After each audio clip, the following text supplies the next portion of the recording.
Reka mbasuhuze mbifuza kugubwa neza ndetse no kugira ibihe byiza. Tugiye kuganira no ku kintu cyitwa watch time kuri YouTube. Abantu benshi bajya bambwira ngo kubera iki mbyuka ngasanga watch time yanjye yagabanutse, cyangwa se amasaha abantu maze kureba kuri YouTube channel yawe yagabanutse.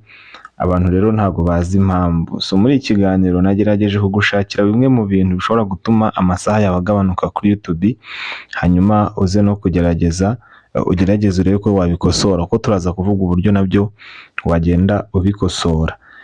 Hari igihe rero umuntu usanga wenda ya uploading ama videos kandi mu by'ukuri abantu baranareba nta n'ikibazo, uburyo yarebwaga niko bakomeza kureba ibiganiro bye, ariko wajya kureba ugasanga amasaha n'ubundi aragabanuka mu gihe YouTube igiye kwa updatinga, aho kugira ngo amasaha yongere aragabanuka.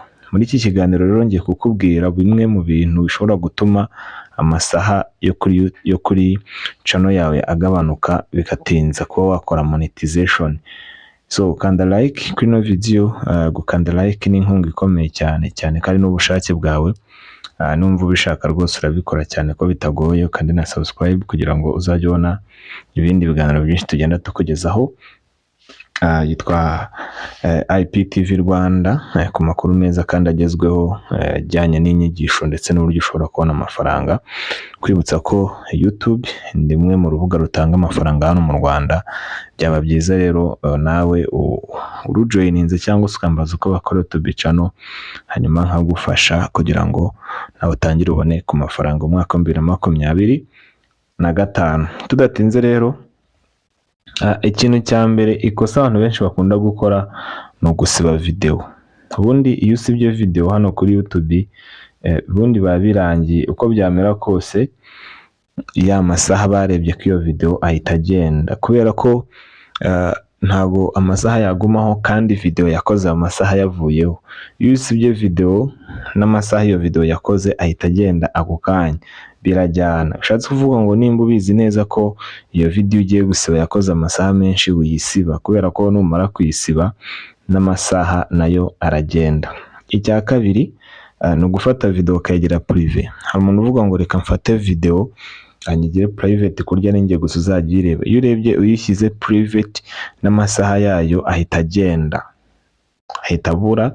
Ugasanga dufate nk'urugero nk'aha ngaha kuri no YouTube channel, ugasanga amasaha aragabanuka. Ni ukuvuga ngo hari ahantu uri kubona hano hari watch time, dore n'aha ngaha ubona handitse ngo public watch hours.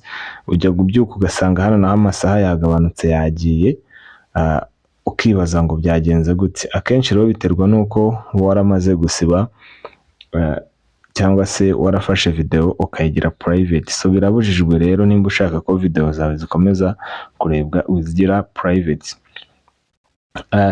Ikindi ushobora gutuma amasaha yawe abura ni ikintu gikunda kubaho cyane, bigoye ko wanakirinda. Kwa kuntu abantu bareba video ya bakayireba iminota mikeya. Ni ukuvuga ngo hari ukuntu usanga video zawe bazireba wenda bakageza ku munota wa 5 cyangwa wa 10 n'urugero, ariko no wajya ushyiraho ama video bakajya bareba nko kugera ku munota wa mbere wa masegonda 30.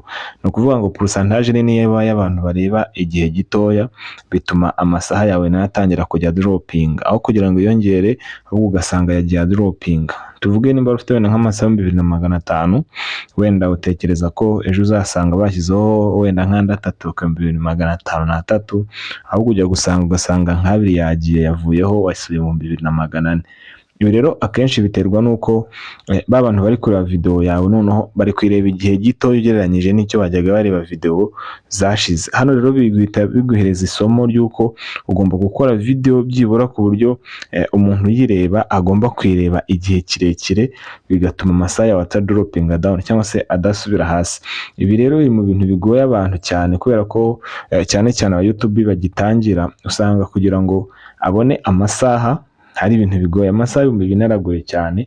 Rero iyo atangiye kugenda dropping asubira hasi, ni bimwe mu bintu bituma acika intege, akavuga ngo ibi bintu ntago ari ibintu byanjye. Ariko ni ibintu biba ku ba YouTuber bose. Iyo YouTube channel irimo irarebwa bitandukanye nuko yarebwaga amasaha igihe bayirebaga cyasubiye hasi n'amasaha atangira kugenda yikuraho gahoro gahoro.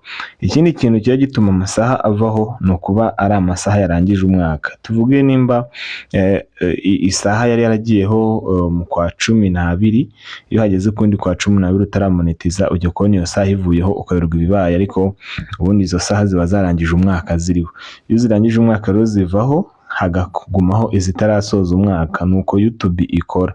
Iyo iminsi 360 irangiye ya masaha yararangije umwaka ahita yose aviraho icyarimwe, noneho hagakomeza yandi atari yayangiza umwaka. Niyo mpamvu ujya kubona amasaha yawe ari kumanuka yirukanka akavuga ngo nari maze kugera amasaha 1000 none nsubiye mu masaha 800 900. Ni ukuvuga ngo ya 200 yagiye aba yasoje umwaka igihe cy'iminsi 365 utari wakora monetization. Niyo mpamvu ayo masaha aba yagiye. So rero ibi ni bimwe mu bintu bituma amasaha yawe akomeza kugenda.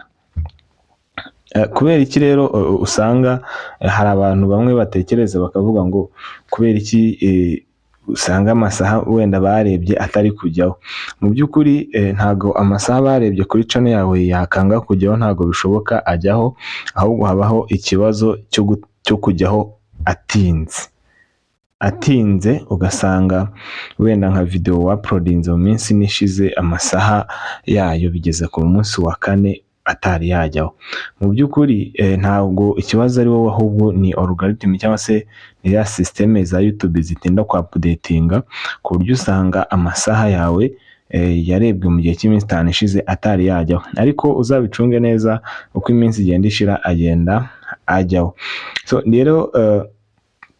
rero ibintu ushobora gukora kugira ngo urinde ko amasaha yawe ashobora kudropinga cyangwa se ashobora kuvaho mu gihe utegereje ko wamonetize amasaha ntajya agabanuka. Ikintu cya mbere ugomba gukora ni ugukora video nziza ku buryo abaziriya barushaho kuzikunda, noneho igihe barebaga kikiyongera. Nimba barebaga igihe cy'umunota umwe bakareba igihe cy'iminota 2 byibura, rero tuzi igihe cy'umunota umwe ni average ni ukuvuga ngo hari umuntu ushaka akareba video yose akayimara, ariko hakaba undi uza akareba amasegonda 30. Abantu iyo bakore average bashobora gusanga byibura buri muntu yarebye iminota 2 muri rusange, ariko atari ukuvuga ngo bafatiye ku muntu umwe. So no gukora video byibura ku buryo abantu benshi bazafungura video bazayireba bakayisoza. Icya kabiri ugomba gukora, irinde gusiba video mu gihe ubizi neza ko izo video zifite amasaha yawe ugomba kuwucungiye ngo monetize channel yawe. Irinde gusiba video, irinde kuzishyira private. Ikindi kandi wirinde gufata video zawe ngo ugende uzishyira unrealistic. Ibi nabyo bijya bikora ku bantu, ugasanga umuntu afashe video azigira ngo ni unrealistic. Ibi nabyo bituma amasaha agenda agabanuka. Ikindi kintu ugomba gukora, irinde guhindura content waherezaga abantu, kuko nabyo biri mu bintu bituma amasaha yawe agenda agabanuka. Hanyuma ibindi bintu by'ingenzi abantu batajya bitaho kandi ari iby'ingenzi kuri YouTube, usanga abantu benshi batajya ba-updatinga YouTube Studio. Mbisubiremo, ku-updatinga YouTube Studio, ku-updatinga application ya YouTube, uka-updatinga application yitwa Google Chrome. Ndavuga ko bazifite muri telefone za Android. Ibyo ni ibintu bitatu bigomba guhora bya-updatinze, kubera ko iyo updatinze YouTube Studio ndetse Chrome na YouTube ubwayo bituma abantu bakoze subscribe ziguma, kubera ko channel yawe abantu benshi bakora subscribe ariko ntizigumeho. Kubera iki? Ntabwo ibyo bintu bya-updatinga. Ikindi, amasaha yawe ashobora kuvaho bitewe n'izo mpamvu uko ari 3 z'uko uta-updatinga izo application uko ari 3.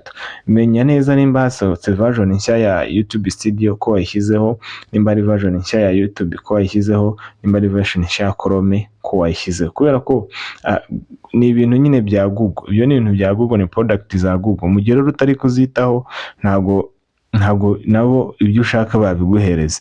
So bisaba ngo ugende ubya updatinga uko bwije nuko bukeye. Ibyo rero ni bimwe mu byo naguteguriye bishobora kugufasha kuba warinda ko amasaha yawe agenda agabanuka.